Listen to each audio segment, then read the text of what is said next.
অভিষেক বন্দ্যোপাধ্যায়ের সম্পত্তি নিয়ে পুরসভার নজরদারি, 17টি ঠিকানায় নোটিশ। কলকাতা পুরসভার স্ক্যানারে এবার অভিষেক ব্যানার্জির সম্পত্তি। শহরের মোট 17টি ঠিকানায় পাঠানো হয়েছে নোটিশ। সূত্রের খবর, অভিষেক বন্দ্যোপাধ্যায়ের মা বাবার ঠিকানা এবং তার সংস্থা লিপস অ্যান্ড বাউন্সের অফিসেও পৌঁছেছে পুরসভার নোটিশ।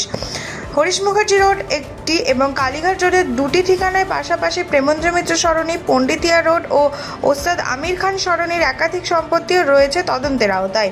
কলকাতা পুরসভা বিল্ডিং প্ল্যান অনুমোদনের কপি সহ একাধিক গুরুত্বপূর্ণ নথি তলব করেছে। পুরসভার তরফ থেকে জানতে চাওয়া হয়েছে, অতিরিক্ত নির্মাণ হয়ে থাকলে তার জন্য প্রয়োজনীয় অনুমতি নেওয়া হয়েছিল কিনা। শহরের গুরুত্বপূর্ণ এলাকায় থাকা সম্পত্তিগুলো ঘিরে প্রশাসনিক তৎপরতা ঘিরে শুরু হয়েছে রাজনৈতিক চর্চা।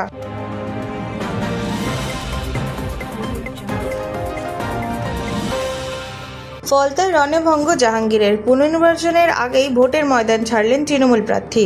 দক্ষিণ 24 পরগনার ফলতায় ভোটের আগেই রাজনৈতিক নাটকীয়তা। পুনর্নির্বাচনের ঠিক আগে ভোটে না লড়ার সিদ্ধান্ত নিলেন তৃণমূল প্রার্থী জাহাঙ্গীর, যাকে ঘিরে এতদিন ছিল পুষ্পা স্টাইলে তর্জন গর্জন।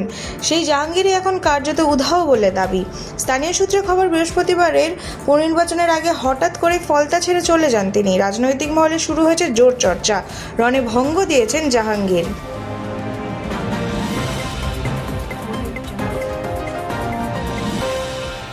সাত সকালে বাইপাসে ভয়াবহ দুর্ঘটনা, জখম 2 চালক। সাত সকালে বাইপাসে টেগর পার্ক ক্রসিংয়ের পথ দুর্ঘটনাকে কেন্দ্র করে চাঞ্চল্য ছড়ালো। জানা গিয়েছে, সার্ভিস রোড থেকে মূল বাইপাসে ওঠার সময় মুখোমুখি সংঘর্ষ হয় 2 গাড়ির। দুর্ঘটনার জেরে 2টি গাড়ির সামনের অংশ ব্যাপক ক্ষতিগ্রস্ত হয়। আহত হন 2 গাড়ির চালক। স্থানীয়রা দ্রুত আহতদের উদ্ধার করে হাসপাতালে পাঠান। ঘটনার জেরে কিছু সময়ের জন্য বাইপাসে যান চলাচলে প্রভাব পড়ে। খবর পেয়ে ঘটনাস্থলে পৌঁছায় পুলিশ।